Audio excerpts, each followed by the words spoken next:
Keep an eye on the man that's going to cross the line first here, because at the age of 18, this was a year ago, Clarence Monyai burst onto the scene at the SA Senior Championships in the 200 meters, and since then he's never looked back, going on to the Olympic Games and then going on to the IIIF World Championships in London last year. He was the second youngest athlete to be in the 200 meters in London. And, well, what a performance for him in London. We're going to talk about how it was that he ran the race of his life and then got disqualified. It's all coming. Clarence Monyai, welcome to Sport at 10. Now 19 years of age and the bright future ahead of you when it comes to 200-meter running. It's good to have you. Thank you for having me. Where are you from? Where's home? I'm from Muldersdrift in Johannesburg. So what happens in Muldersdrift that you had to run so fast away from people to get this fast? Nothing much. Mostly weddings, so I'm sure not a lot of people run away from weddings. That's what they want. Oh, because, yeah, no, Muldersdrift is where everyone goes. It's like scenic and there's nice places and people go there just to get married. Yes. Now, I know Muldersdrift. I've driven past there. I see exactly where it is. But age 19, you're now one of the great prospects of 200-meter running anywhere in the world. And last year you had your matric year. Upasil? Yeah, of course I passed.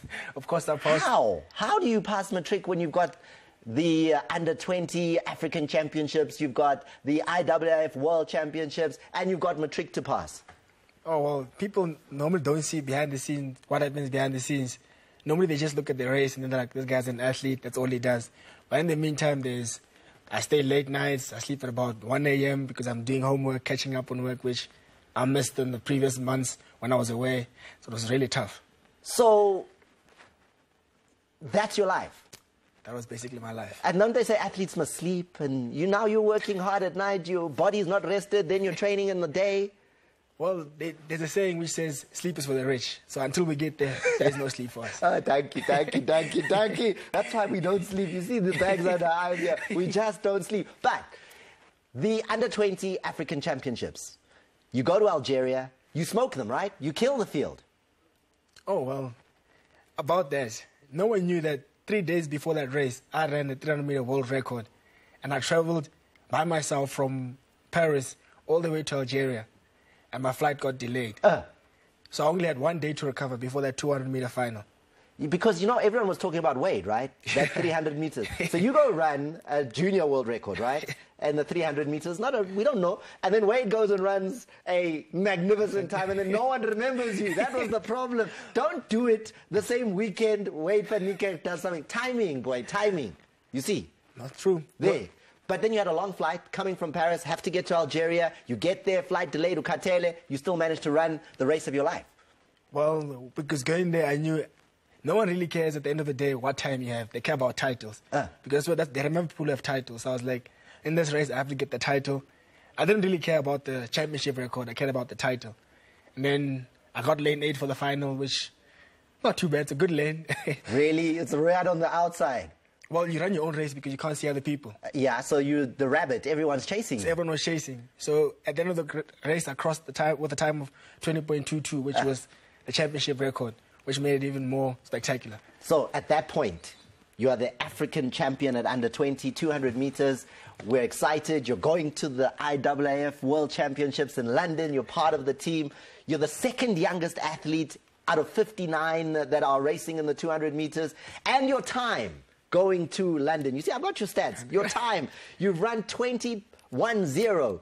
You're the 10th fastest in the whole field in the 200 meters. So then what happens in race 1? After all that excitement, Clarence Monyai, we're watching him. What happens? It was more nerves than excitement, I would say, because there was a lot of pressure going into that race because my coach expected me to we were going for the final. We had to make the final. So going into that heat, it was a matter of that we have to execute the plan from the beginning. So it was to get a fast time and qualify for the semi-final. I didn't even notice I stepped on the line because when I run, you don't look down, you look up the whole way. So when I crossed, not even the screen at that time told me I stepped on the line. Only one of the journalists underneath, I think he was from Nigeria, he's like, did you see that you stepped on the line? And you got DQ'd. I'm like, no, can't be. So DQ means disqualified. You came third. You're at the World Championships. You are through to the semi-finals in your mind? I'm through. I'm in the semi-finals. I'm in the semi. How do they break the news that, hey, Ndota unyathela line, and because unyathela line, it's a problem? What happens after the race? How do you find that out?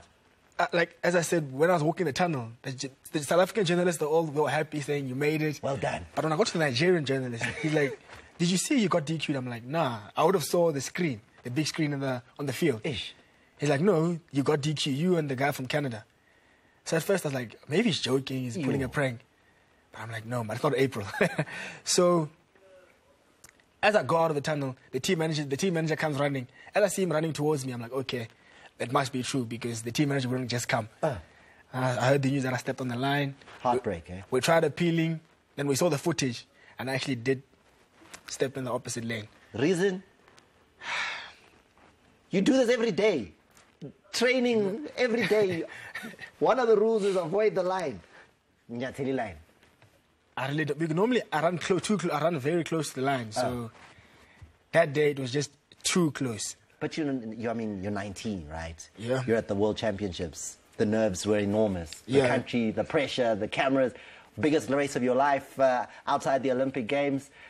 And you're also one of those expected to go far. Is it different when you have an expectation? You know, you're the 10th fastest there. You're expected to go through. It actually is, because when we were in Rio in 2016, there wasn't a lot of pressure because we know, we don't know this guy's. By last year, but last year everyone knew, okay, this guy is 20.10, so let's see what he can do. So everyone is expecting you to do something great. And the pressure is just, it's too much. I don't know how these guys do it. It's too much. What do you mean these guys? You're one of those guys. You're now one of those guys. And I mean, the greatest ever is coming to South Africa. I don't know, you're going to get a chance to meet him? I mean, I think Usain is going to be in the country this next week. Yeah, I heard he's going to be in the country at Ramsar. He's going to be he's coming to Ramsar. Yeah, he's going to be at some athletics, and he's going to the horse racing, whatever. Have you had a chance to interact with him when you run the same event? Well, I only saw him when was it? This year in Ostrava, because when I was with Wade, Wade went to him, of course. We did speak to him, so he's a really nice guy. So, but next week, I don't think I'm going to see him because it's a Puma event and I'm Team Nike. So oh, really? I want to be. Oh, so it's like that now. Yeah. Oh, so it's like that. It's like that. Even though the guy could give you that tip, you know, to say, boy, you know, I think you got this. You're not even going for motivational speaking, Nyan. All right. I have to choose my team. Yeah? I have to choose my team. I hear you. But you also do have some great athletes that we have right now. I mean, what's the reason for South African athletics being in such a strong space? Runners like you, Akani Simbini, Wade van Niekerk, Caster Semenya, Anaso Jobodwana. The list is endless. Why are we in such a good place right now when it comes to the sprinting and the shorter distances?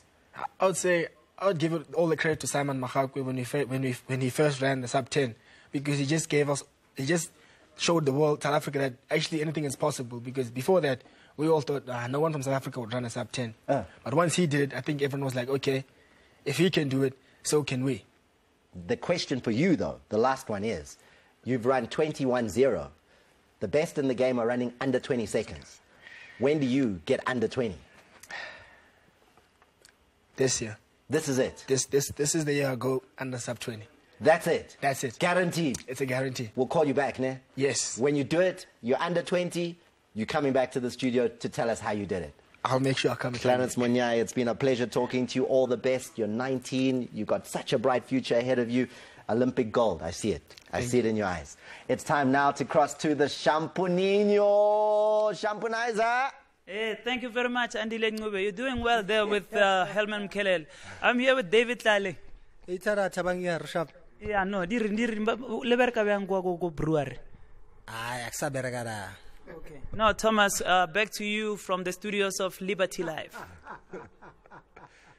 If you're confused, Shampunizer is doing the hashtag Markfish Challenge. So go on social media if you're not sure, and you'll find out why everybody's name is wrong today. Markfish put us in this situation. We'll be back with David Gar after this.